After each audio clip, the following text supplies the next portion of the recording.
one that is on Facebook, Instagram, YouTube, all those wonderful places. Tune in and join us. Now, I have a wonderful, illustrious guest with us tonight, and it is Miss Phyllis Harvey-Hall. Hey, how are you? I'm doing well. Thank she you she very much. she chatting and chewing with everybody around. We are excited about tonight's conversation, and we hope that you are able to be a part of it. Remember, you can always call us at 334-318-6375. Now, what do I call you? Miss Hall, Miss Harvey, Miss Phyllis? Phyllis? I'm comfortable with either Phyllis or Miss Harvey. Okay. Now, first of all, let's start off. She got this Delta Sigma Theta on. Okay, 1913 and representing well. So all the Deltas out there know she is here representing. Thank you so much for joining us tonight. Now, tell us a little. She got the sign up and everything. Tell us a little bit about who you are. Okay, I'm Phyllis Harvey Hall. I am an educator. I am a community advocate, Hmm. and I am a community leader. Yes. I am someone who believes strongly in the family, and I think family is the closest thing to God that we have here on It is. this space that we call Earth. I am married. Have a daughter and a gorgeous granddaughter. If anyone follows my feed, you see my granddaughter on just about everything. We campaign together, They are the best, aren't they? and they are the best. You can always send them back. That's the beauty of it. The grandchildren. And I am someone who believes that in this particular space in which we're in life, that community is important. And when I say community, I'm going beyond just where we are here in Hmm. Montgomery or even my home of Connecticut County, but in a global community, it's humans. Yeah, I love that the thought of community and neighboring, because we know in the Bible, Jesus was like, who is your neighbor? Who Yeah. is it that you call your neighbor, your friend, or who are you looking after? And just to have that thought of we should be able to look after everyone around us and be supportive, that is truly amazing. Now, if you had known, she is running for Congress, and I had all the stuff written down, but y'all know it's two things you can always count on: technical issue and heat happening. And I tell you, we've had technical issues, and it is hot in the studio tonight. And I got the fresh press out, so I'm over here fanning. You feel a little air? That's me fanning because this press out is real. Y'all know how it goes out It's there, real. ladies. It's looking good, and both of us have the makeup. What? So don't get What? started I on. know. So y'all just hang out with I us know. on social media. But thank you so much. Remember, it's Facebook Hearts and Heels, the number one on Facebook, Instagram, and YouTube, and all those spaces. So check us out. But back to you, Phyllis. As I've done, just go with me, girl. It Okay, happens. it's organic. We just want to be organic. Yeah. So you're running for our Congress. What really inspired you to do that? I could make it very simple and say that it had to come from God. Mm-hmm. Because when I think of my history, just coming here today to meet with you and knowing that we would have this one to one conversation with an audience and how organic it would be, my mind reflected over my life and where I began in a small frame house, no inside plumbing, Mm-hmm. um, and with parents and grandparents who had no high school education. And I thought, I'm here and I'm running for U.S. Congress. Coming from that background and surviving a lot of the pressures that I did to move to here to where I could even have the idea that I could do this. Mm-hmm. Um, True enough, I believe that the inspiration to continue, the strength, the fortitude that to Mm-hmm. do it is from God, but also it comes from a space of, as I spoke, as being an educator and a community activist and leader, as I've worked with people after my retirement from teaching for 25 years, boys and girls, and some of that history. I moved into a different space in life where I started working more out in the community. Mm-hmm. And I began to see how government impacts everything. People Everything. say, well, I'm not involved. I don't believe in it. I don't vote. I'm not involved. And I think the quality of the air you breathe is Mm-hmm. somewhat depending upon what your government does or doesn't do. And need we talk about the water that you drink. I mean, we've Mm-hmm. all heard of Flint, Michigan. We don't have to even go that far. We can go to North Montgomery where they've been complaining about the brown water. So everything, the educational system, our health, Mm.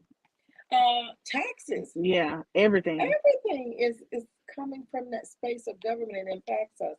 As I was out today, for example, looking at this lady who stays over in Carriage Hill, looking at the water that she says that stays in front of her home and Mm-hmm. how it won't go anywhere. And I'm like, even with some, she said just stays there. I'm thinking Mm. that is something that can be fixed Yeah. by your local And government. that's unhealthy. Yeah. Yeah, so and as I got out and worked with people and began to work more in the community, going to city hall meeting Mm-hmm. and city council meetings, it was an almost like a natural progression. Right. This is it. This is This what is I it. want to do. It was organic. Yeah. And it's like we need champions, and we all think of the great John Lewis, whom I had an opportunity to meet. Mm-hmm. I was about like the man had to come to Jesus. I had to jump on the table in the airport to meet him, Oh, but wow. oh, I got there. You got there. I did what I had to do, Mm-hmm. Mm-hmm. and that's what this is about. Is doing what we have to do. Representation matters. Were you running when you met him or thinking about it? No, I was at a protest. Oh, other protesting. You. I, I was going to say, what advice did he give you? I'm not. Let me think. It's been a few years back, but Hmm. I was at the first Women's March in D.C. Oh, And yes. at that moment, I don't think I was running for office, but Hmm. I was coming from the protest Hmm. And and you in the met him. airport, and Wow. he was coming, I guess, from just being in D.C. Right, right. So I loved how you talk about the beginning, just God's plan for you and this distinction, and you talk about where you came from. I think a lot of times we allow our spaces or our past to define us and keep us in boxes from going outside that box. Now you say you're from Conecuh County, and that's like Evergreen, And you're right? right there, right Yeah. there. And I plug in Kaneka sausage. Yes, it just connected a few minutes ago. That's probably where Connecticut sausages come from. I didn't know that, but and I'm from Pineapple, Alabama, which is right down Oh, the street. sweet. Yes, I mean I saw Oh, that's that. so Yeah, when funny. I saw that, I said, "Oh my gosh, she's from Evergreen." That's Mm. I have uncles that live there. Oh, okay. Are they still there? No, just Okay. they've moved away, and some of them have passed. But I'm very familiar with the area, and it's amazing that sometimes when you come from those smaller areas, you think to yourself, "How in the world did I get here?"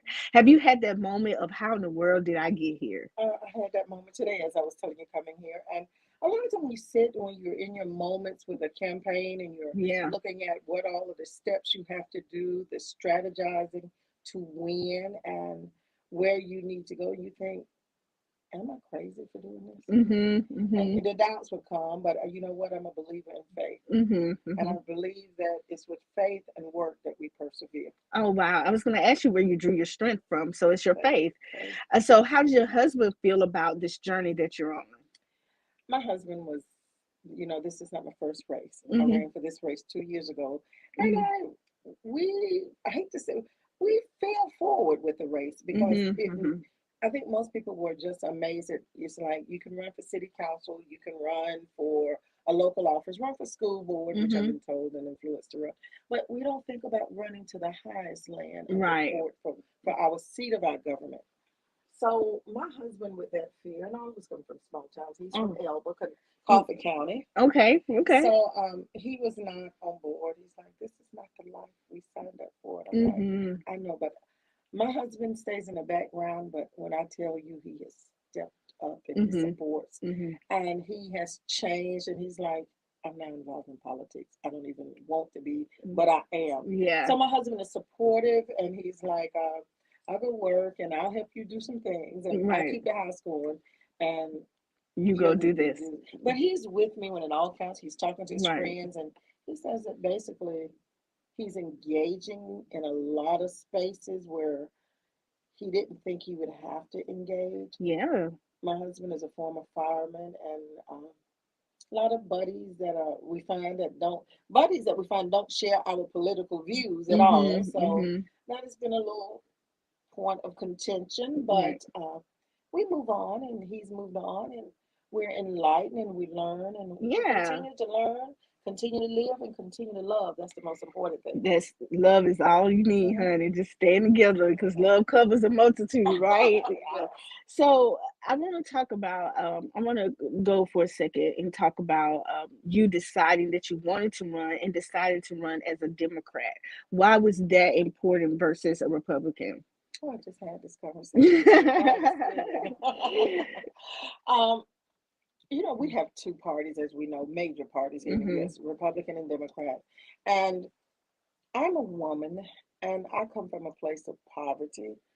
Hmm. We don't have to go too far to know my history and go all down the road for where it is and Hmm. what it, how it was steeped Hmm. in coming from a space with my people being considered less than human in this particular country. But beyond that, I know that the parties have turned in some ways. Hmm. People Hmm. want to get in. Back in the day, the Republicans were like the Democrats, Right, right. and I understand all that historical perspective. And if that were so, and the Republicans of Lincoln were still the Republicans, I'd be a Republican, as most Black people Would were be, yeah. at one point in history, Hmm. because they were supporting progressive ideals. So the party changed thanks to the Districts and everything that happened, and Hmm. and the civil rights movement flipped a This lot is of the just a little bit of history, history. guys. Okay. Okay, so I am running as a Democrat because I believe in women being empowered. Hmm. I believe that we have control of our own lives, our own destiny. Hmm. And I believe that you leave the choices a woman makes for her own personal health private, and you leave it between her God, her husband, or her partner, and the good Lord, and that's it. Hmm. I Hmm. don't think government, as we're seeing now, there's this push like, oh, government can't tell me what to do. Right. That I don't have to have a shot. This is government overreach. No Hmm. one considers that. The same people that say that, and that's my Republican colleagues, they don't look at that same mindset when it comes to a woman Oh feeling the yeah. same way.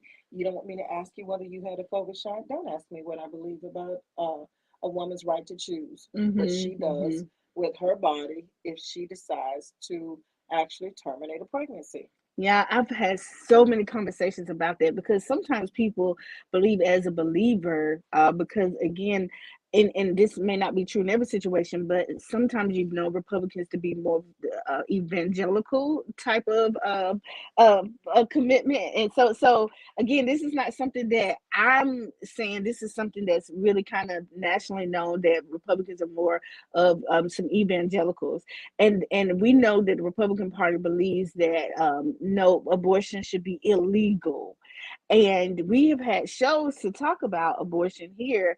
And my position has always been everybody should have the right to choose and do whatever they want with however they want. Not just abortion, just life. You should have the right to choose, and my thoughts is Jesus gives us the right to choose him.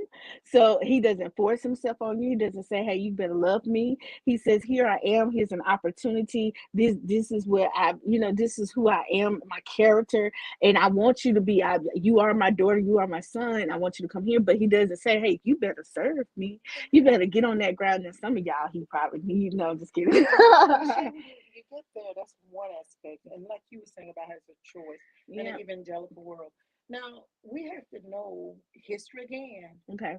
that the people who first, the Supreme Court justices who approved and set in law Roe versus Wade were quote unquote conservative white males for the most part on that court. Wow. So they found that a woman's right to privacy was more important, Hmm. and they voted therefore that was up to a woman's choice of what she would do with her body. And it was a court that didn't look anything that, No, wasn't diverse. wasn't diverse at all. No, no I think we diversity, did no have Sandra inclusion. Day. I may have had one woman, Sandra Day. Okay, O'Connor, okay. may, but it was predominantly White males. white male Hmm. Wow. that made that decision. And now all of a sudden, there's an evangelical movement, and we keep forgetting it's a movement.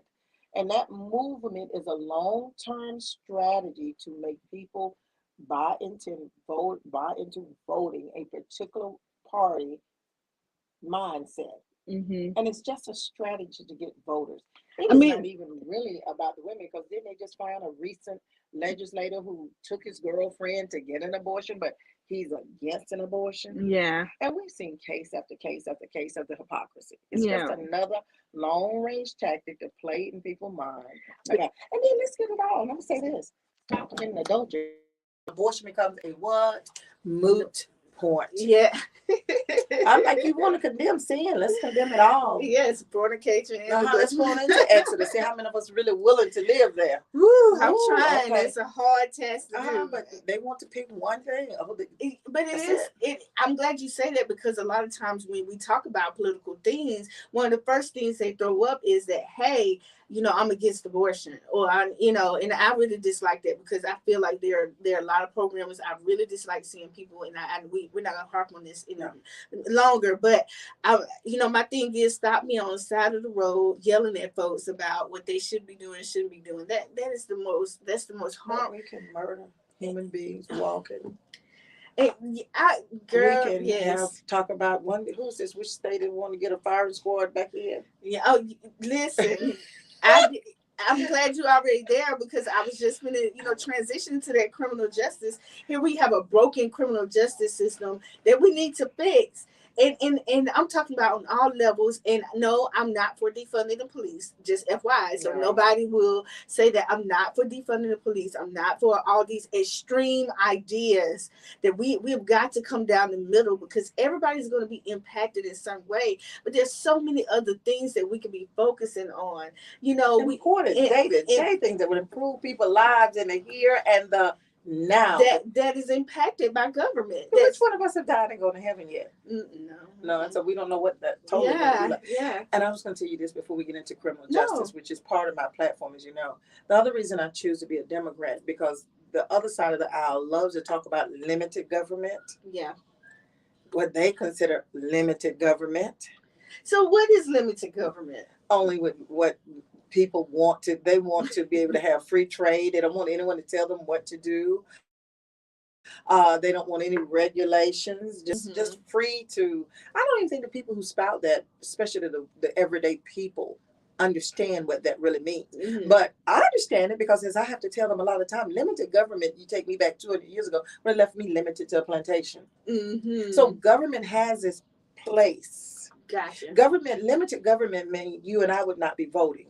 Right. So in other words, a lot not of people, just because we're black, but because we're female. Exactly. I know.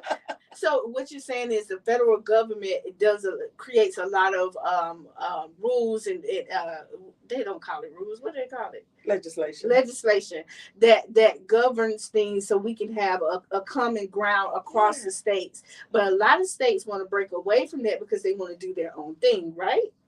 You got to know who's leading those fights, though. Yes. I just leave you there with that thought. Look at who's leading those fights and why, and with that fight to succeed. And it all goes back to where you get a people who've always had life seemingly the way they think it should be, and they don't want any regulations. Like you said, prisons, what we have done with prisons in this country is an abomination. You need correction, and the federal government needs to step up and do even more, because it is just another form of slavery in that sense. So let's talk, what is it about the prison system where the government has failed and you want to impact? Well, when you look at how the government, when the state prisons, and now there shouldn't be private prisons. And there's plenty of them. I know, but that's has been the case. Private prisons, a private corporation is only for one thing. Do you know what that one bottom line is? Money. A profit. So in order to have that profit, you got to have production. Right. You need people. You need people to do the work. Yes. You need people to do the work. And we should get private corporations, and the government should have no dealings with private corporations and even working with them to have prisons, because you're making that off of someone else's back. So I know this is going to sound really crazy, but I watch Law and Order, and And she's like, how are you gonna bring it up? But Law and Order, they tell you that these are imaginary cases, but they are built, sometimes they'll bring two or three stories. But they were talking about this, how this judge was feeding Oh criminals yeah. into prison system. I was bringing around, girl. Was feeding criminals into the prison system and getting a kickback because they were feeding that system, because again it's been privatized and they're doing this work, and they can make this money from them. So you're in essence you're trying to say Law and Order episode was true. Well, I not, don't have not the the. kickback, but the But there have system. been cases, and I'm not familiar with them now. But there have been proven cases Yeah. where that has been so, where there are kickbacks to people sending giving these harsh sentences. Like now, there is no reason our government, if we have to not only think about decriminalizing marijuana, Yes. and look at what we've done to so many lives when we have put people in prison for little bits of Yes. marijuana. And Mm-hmm. some of them given these long sentences for it. Mm-hmm. And now we have an opioid crisis. And look at how we're being compassionate. Right. That should have been more compassionate during the crack cases that went down Mm-hmm. and for the marijuana cases. Yeah. Because now we are making money off of marijuana. We are, but people are still being arrested for it. That's when we need to decriminalize it. I think it should just come And so across now it's like a state level thing, right? So the the federal state government level. has not tackled it Mhm. yet. Wow. Why do you think, and I know you're not in government, so maybe you shouldn't even answer this, but my question would be to anyone that is currently in the federal government, like, why have you not tackled this? Like, it's truly unfair. So no, I'm not advocating for anybody to go out here and smoke marijuana. No, But if one state is legalizing and another one has it as illegal, how is that fair across the board? we have a pattern for this already Mhm. called alcohol. Well, that's true. And we act like we don't have these precedents. Yeah. That's what bothers me. The same thing happened with prohibition, where we were fighting, women were fighting. You had Harriet Tubman, you had Mm-hmm. Susan B. Anthony White. All of that was going on. Stanton, Miss Stanton. All of these women were fighting. They were fighting to get the vote to Right.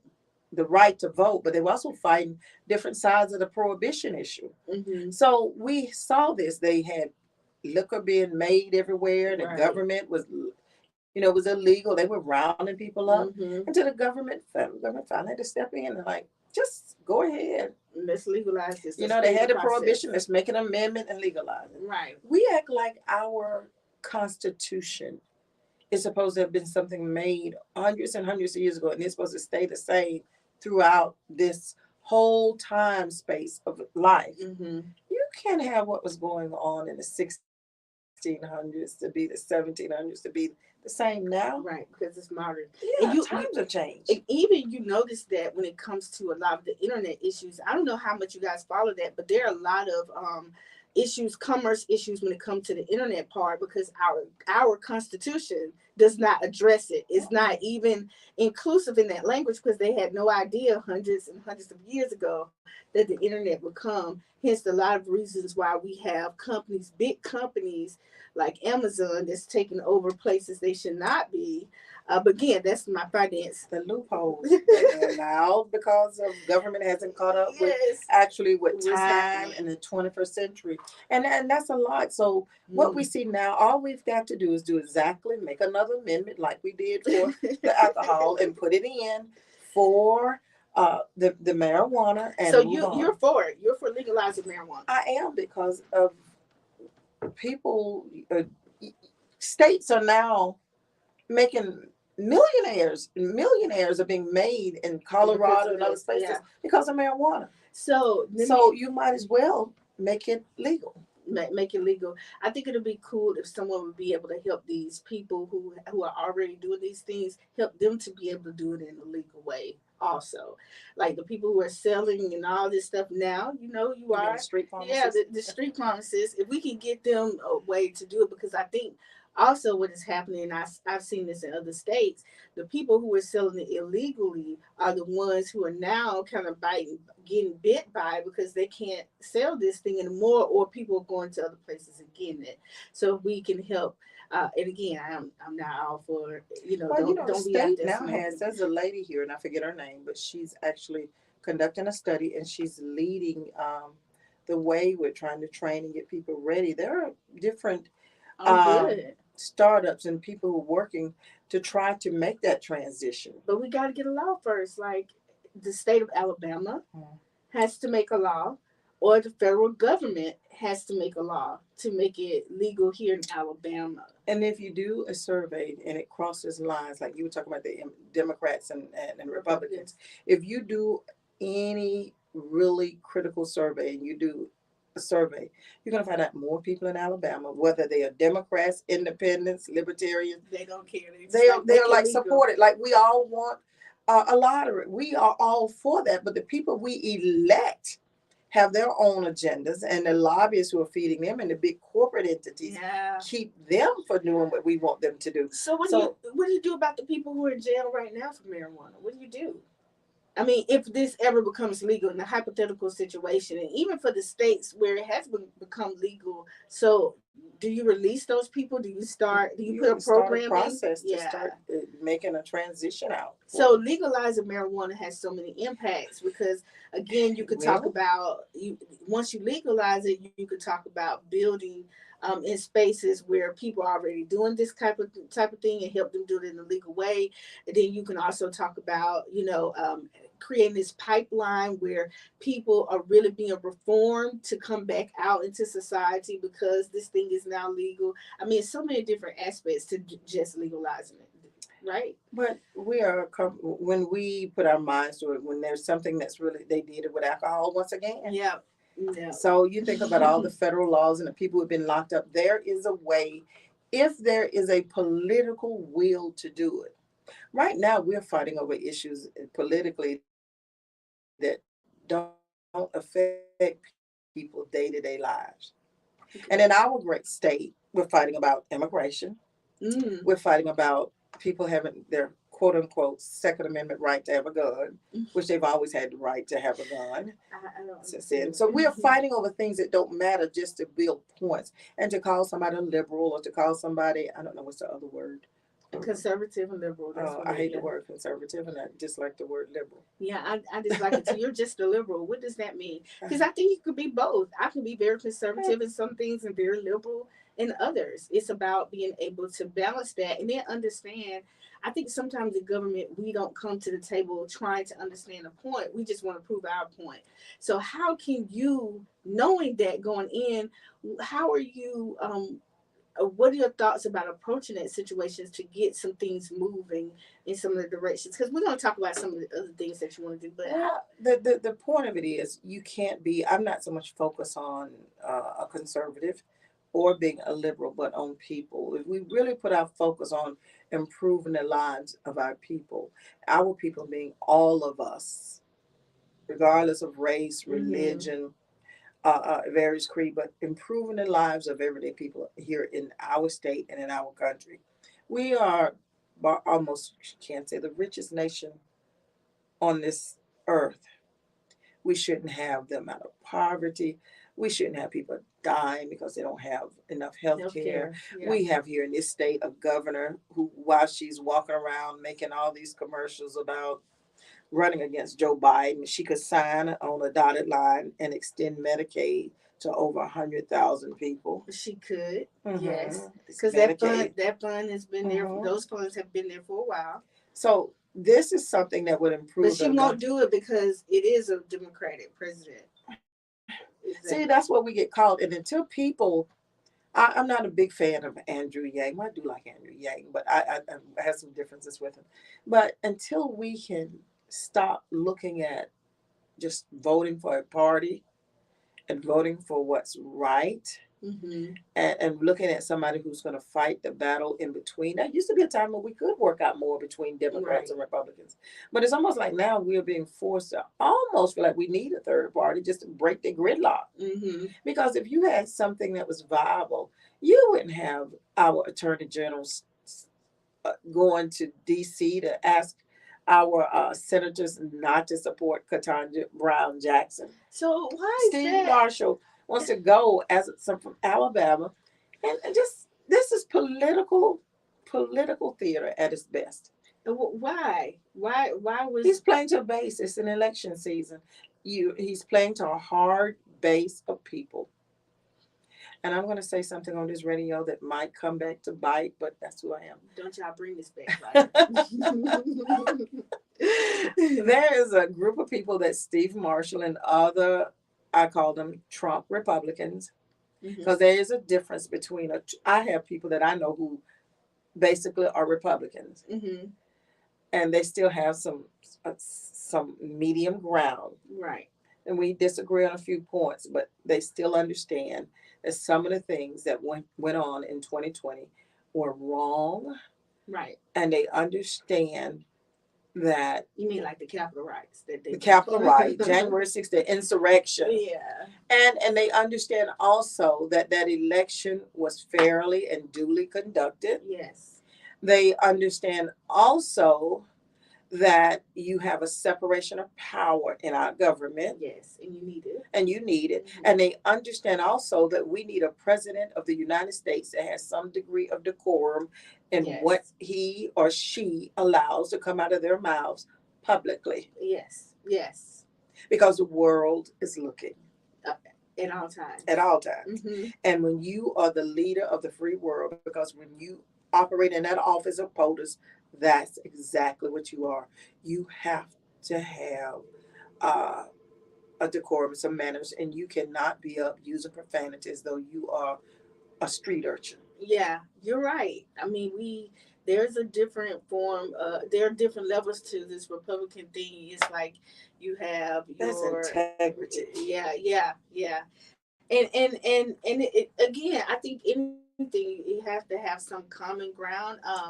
And oh, I'm sorry, I forgot to tell you, you guys have been listening. Some of you are just tuning in. You are listening to Hearts and Hills on WBAS. We have Phyllis Harvey Harvey Hall. Hall. I was going to say Hall Harvey is on with us tonight. She's running for Congress. And now, who are you running against? Barrymore, you in U.S. District 2. Okay. And what is District 2? Tell us what District 2 is Wow. inclusive of. It's actually 15 counties, Okay. including half of Montgomery. Oh, Mhm. you're gonna let me have to go through my list because I was struggling to come up with it. It's okay. Off the top, you have Autauga, Elmore County. We have Dale, we have Henry, we have Butler. You have Houston County, Coffee County, Covington County, Crenshaw, Geneva, and Barber County. Okay, okay. Yes, I know all those counties. Do you really?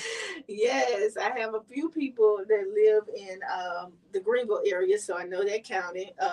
You said it, I can't think of it right now, but yeah, I did some traveling. So around the state when I was a recruiter at one point in my life for Right. We education. need all those people. And because if you look at, and you might say that there are some people just run to run. Barrymore was one of the ones that denied the election on January the 6th, Mm-hmm. because last cycle I ran, and we had a very small campaign. Really, we ran a campaign off of 3 or 4 people. Wow. And we fell forward, did Mm-hmm. a whole lot better than most people ever thought we would do with just that string Mm-hmm. team. And I had no name ID. We had to go county to county to learn people, and we made some great connections. And as we moved on, Barrymore is someone who acts as though he is this good Christian person. He carries a Bible most of the time when he's Mm-hmm. speaking. And I have my thoughts about people who have to carry a Bible all the time. It's like you need it. It's a prop. Yes, you uh, should just start carrying yours, girl. I don't know. It's hidden right I'm just here. That's what kidding. In your heart. and it's hidden in my heart. Like you and I've been talking about Yes. Hebrews 11, Yes.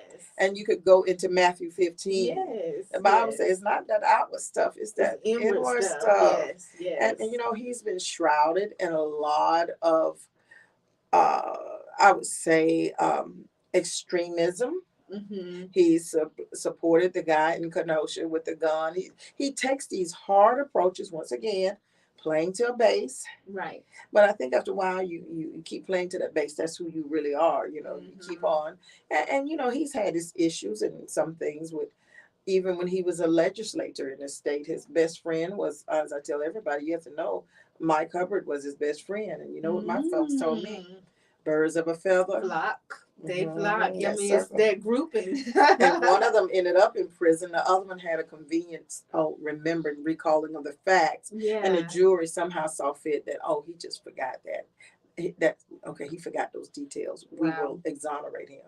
Wow. So what you're trying to do is bring in someone that you're trying to be the person that's really focusing on the communities that you're Communities. serving, All of and the that you communities. are bringing in ideas and thoughts like no other. Hey, Melanie, Melanie joining us in the studio. But you're trying to bring in that difference because Yes. you feel like it's been missing. It's been missing, and people should know their representative that's going to be in every county. You're not just going to be in spaces where you expect your base to be, Right. because I know that there would be people who might not agree with everything that I stand for, Mm-hmm. but that doesn't mean I wouldn't be in Geneva County. Yeah, so I was going to ask you, so how do you fight for the people that you don't necessarily have the same views? So those Republicans, because a lot of times we feel like once one party gets in, then the other party just is overlooked and not seen. So how do you, for those particular counties, how would you approach them and try to make that connection? But you know, we are rural. People don't think about how much of Alabama is a Right. rural area. We live in Montgomery, and we think everything. You can ride out Montgomery, see a lot of rural area though. Mm-hmm. But you know, when you think about people and farming, the farm Mm-hmm. industry, which is big in District 2, you got to think about what farmers truly need. Mm-hmm. And you know, we look at not just giving them subsidies, because Right. that's a big part of it, but you want to make sure that they're getting the best practices. And these individual farms that are popping up, I love it. What I call these little niche farms, where Yes. you have more and more people's going into starting farming. Mm-hmm. That would be an initiative that I would want to promote from high school, middle school.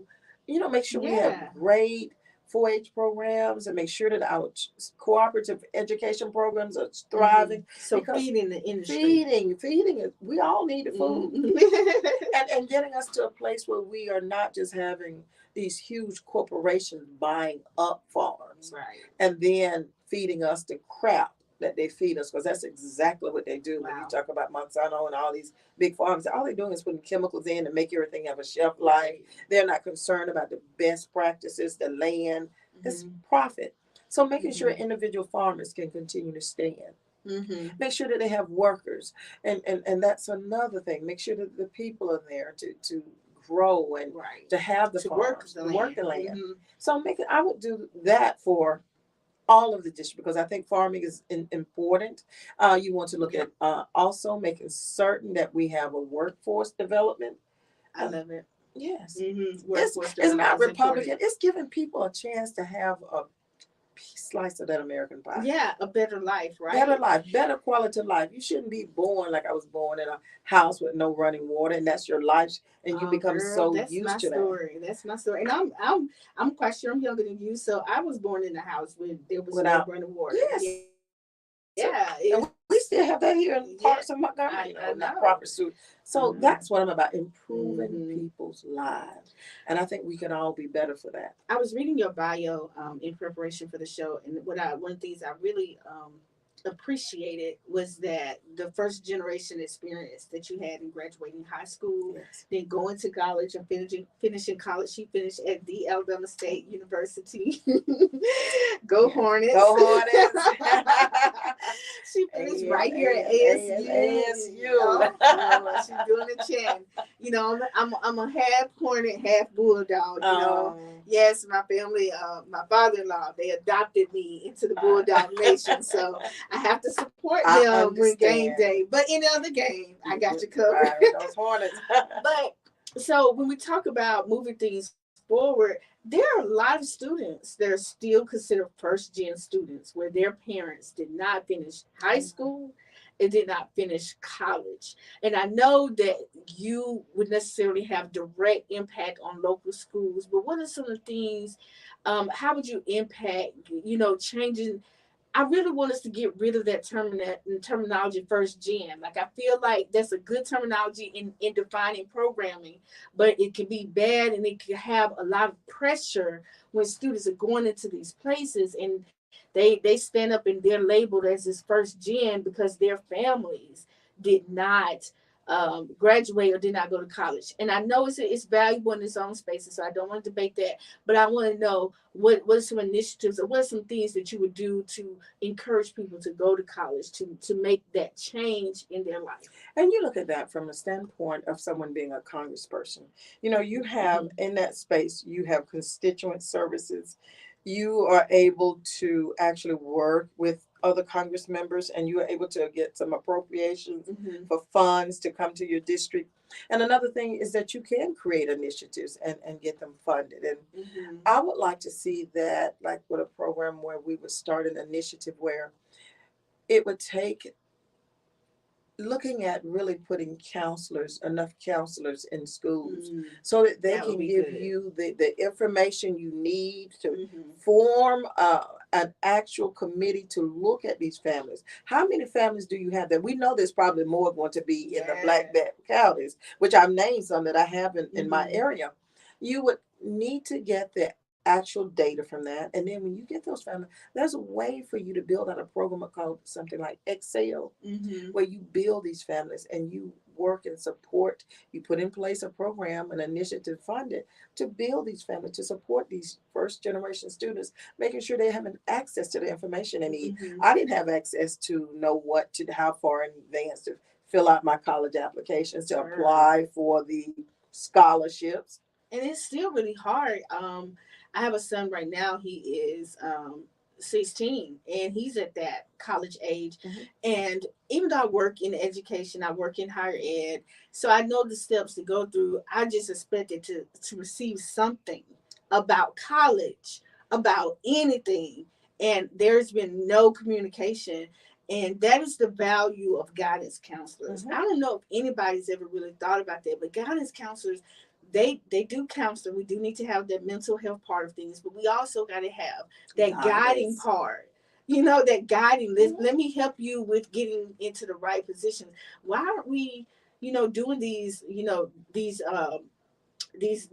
workforce kind of surveys so students can look at themselves and see, okay, what are some fields that I can go into.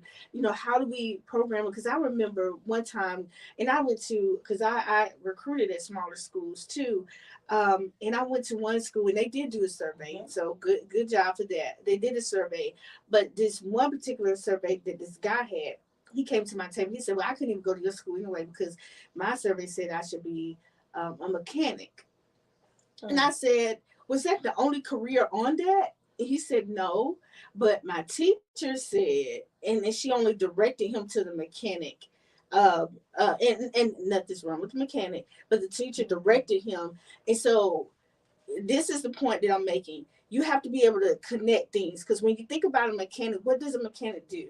They go in, they take out things, they fix things, and they put them back together. If you told somebody you think like this, and these are some careers that fall with in line with how you think, then that's a different way to approach it than to make them feel like they're less than because mechanic is part of their careers, or that no, you can make great money being a mechanic, and they are really high value thinkers. If you really step back, a mechanic is really a high value thinker. I know a guy who works on my car, and he works on it downtown at an automotive shop. He's a second generation. His son is third generation Mm-hmm. mechanic. It's an automotive shop. Like I said, they're family. You Yeah. can go downtown, and they're third generation mechanics, but they Mm-hmm. bought up the land around their shop. See what I'm saying? And, It's and, and really listen, I empire. hate taking my shop car because I know I'm clicking off that's $300, $400, $500. You know what I mean? But there's nothing wrong with that. But when you think about a mind that's able to actually Yeah. take things apart and put them back together, Yeah. that means that basically you're someone who, like, you have a different mindset. You're Yeah. what I would look at a little of that left brain thinking. Engineer. Engineering is more than Yes. just a car. You could even go into some science engineering with that. Exactly. So I Exactly. think we need more counselors, and I would love to see that funded. And we know this. The government knows this. It's But we're not having the doing it right people in office to get it done, and that because they're means not getting having the right focus. right. They know all of this. There are enough surveys, even at the state of Alabama, with some of the Oh programs they've yeah, done. I've seen them. Yeah, I've but read they them. know this, but the people we elect to listen to the lobbyists and the big corporations Instead of paying attention to the little people. yeah, And so one of the things that I noticed on your website, you kept talking about how you wanted to be the voice of the middle people. And I think that's a perfect working in middle, honey, yeah. because I feel like I'm a working middle. Any Me day we too, start girl. working, we fall out. Yes. So we talked about a lot of things. I have your website up now because I wanted to make sure we talked about a lot of different things that some of your platform.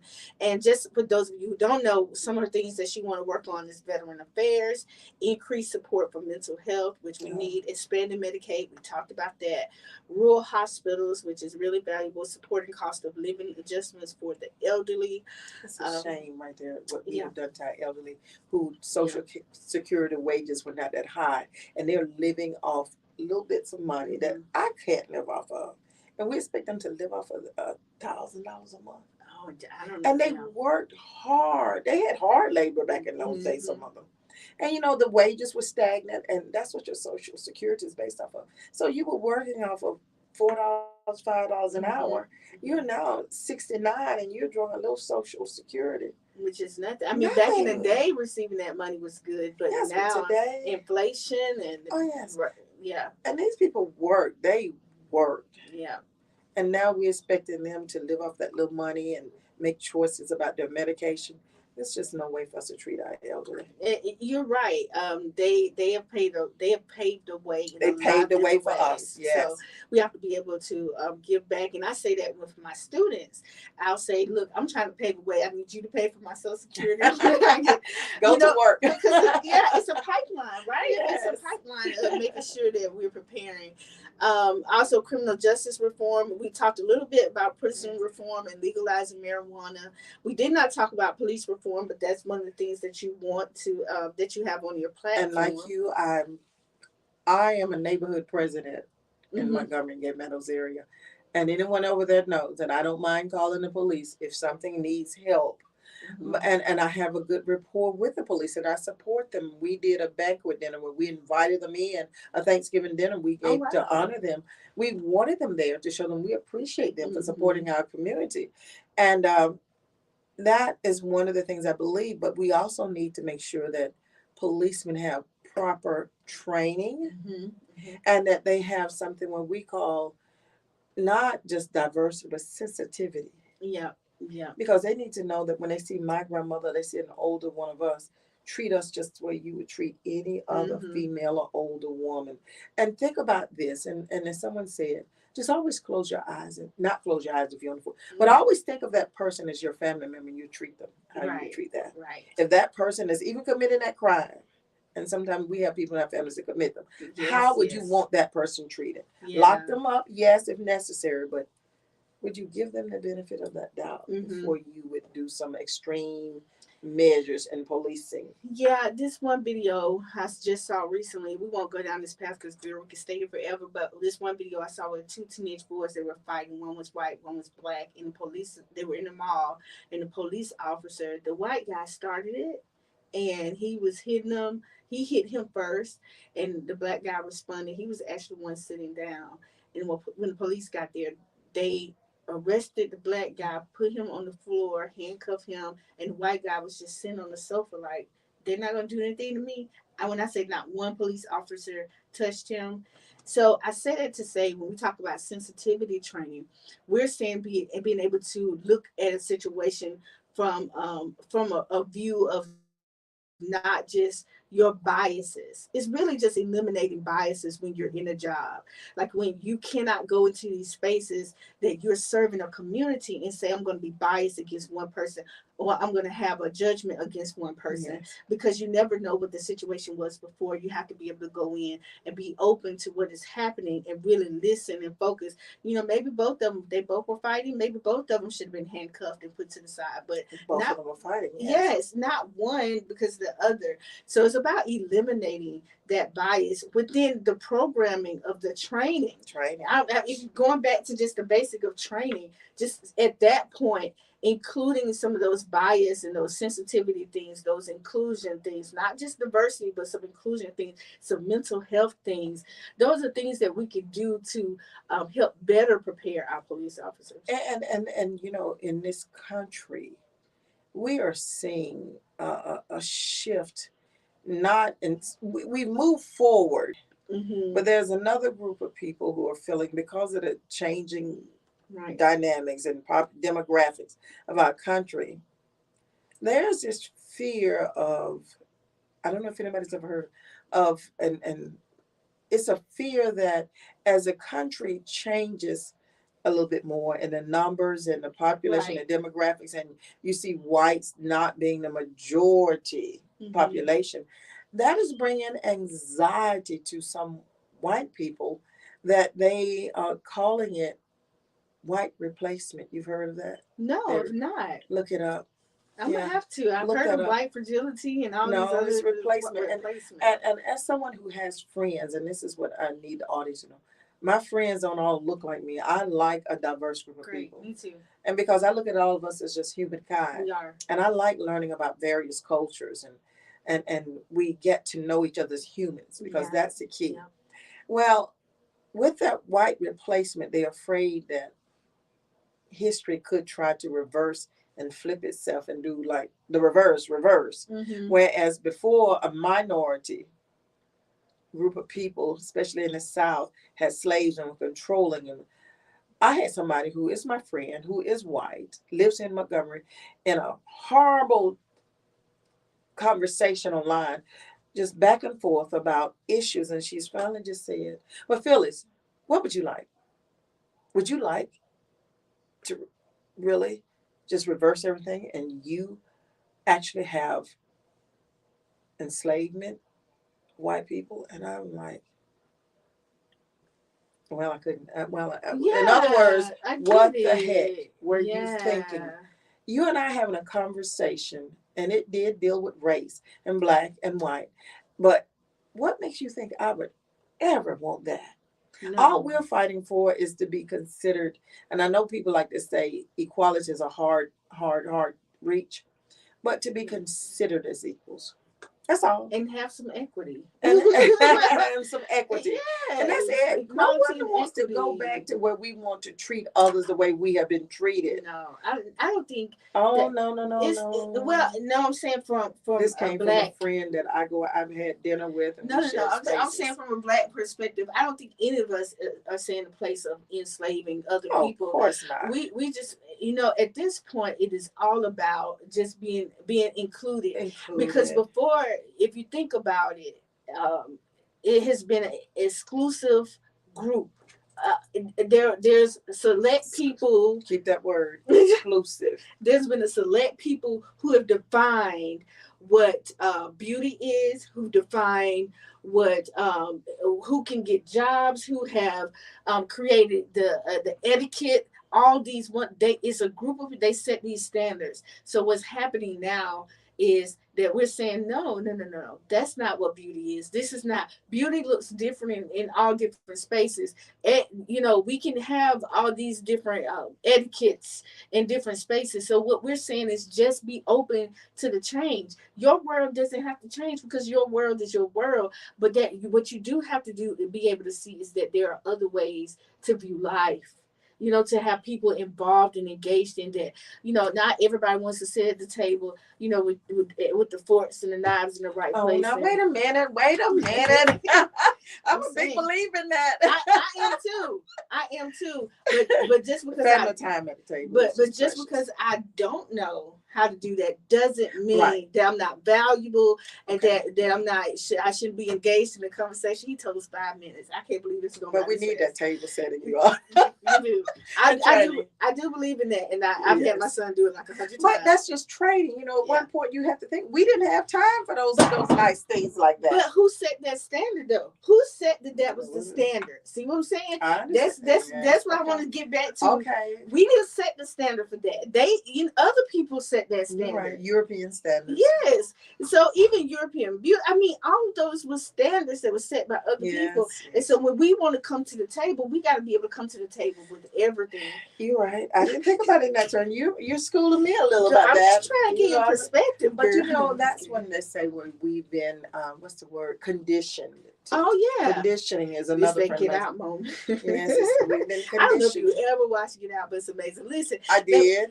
Let me so some more of her platform is advancing equality with education, women's rights, which we know we're still fighting for equal pay in a lot of places, LGBTQIA plus equality, voting rights, which I really want to talk about because we have got to get to that place where we don't have to every few years the president has to sign a new bill for us to be able to continue to vote. We got to get beyond that. And can I interject this here? Yes.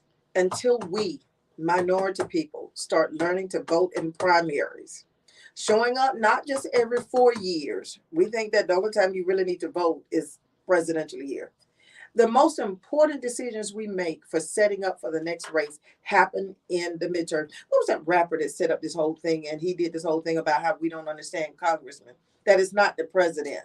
I don't know. It was a rap. I need to find it, send it to you. You Send need to play it to that me, stuff. please. And we need to understand that this term, May 24th, and in November this year, and November the 8th this year, this is when you set up for what you want in 2 years. Now, the other side of the aisle understands that. They line up a playbook now. And see, we're like, I'm going to vote for the president, but there's so many other spaces you've lost that when the president get in, all I have to do is say, remember Barack Obama in 2010, what happened? Yeah. When you let that midterm come and we don't show up, the president only has limited scope. Congress it's nothing they can sets do. your laws and approves them. So it's when we vote now is what's going to matter when it comes around in 2 more years when we vote for the president in 2024. So get out and vote in primaries. It is early important. She said it. I was going to tell her to give her final messages. Look, she also has some information about the economic opportunities, and we did talk about these things. So we hit on a few things. I want to thank you so much for coming on. We only have a couple more minutes left, so I do want you to tell people one more time when is your election, what you're running for, and maybe like a minute snippet of something to close out the show. Okay. I'm running for United States Alabama Congress in Alabama's 2nd district. That is including half of Montgomery, the east, and most of the south section of Montgomery, and some of the north of Montgomery. Montgomery split. It's 14 other counties, and most of them wiregrass and some of the Black Belt counties. So it's 15 counties included, and we are having our primary May 24th. It is critical that we show up at the polls and vote for Democrats. Democrats. And then the other thing we need to know that the later election after the primary, and I do have a primary opponent that I'm running against, Vima Patel. He's new into the political field. He's a real estate person. He's running on education alone. So I'm asking for your vote in the primary to make me your candidate to fight Barry Moore. And the other thing I want us to know, vote, vote, vote. Don't let anyone tell you your vote doesn't count. And somewhere that narrative has gotten in our head because of the Electoral College. And that's only once every 4 years. Now every vote counts. 1 vote counts, 2 vote counts. Just know that. This is not a presidential election. And the other thing, please support my candidacy by volunteering. Go to harveyhall2congress.com. Donate. And donate. We need to have money to put this face on TV and she and digital good. ads. Thank you so much for being here tonight. Listen, we've had a great conversation. Make sure you check her out. Go to a website, which is harveyhall2congress.com, May 24th. Make sure you vote. Listen, thank you for tuning in tonight on Hearts and Heels. Remember, whatever you do, do it with all your heart. And if you can't put your heart in it, put your heels on and walk on the way. We love you guys, and we'll see you next week. Hearts and Heels. I wish I could have stuck my foot up there.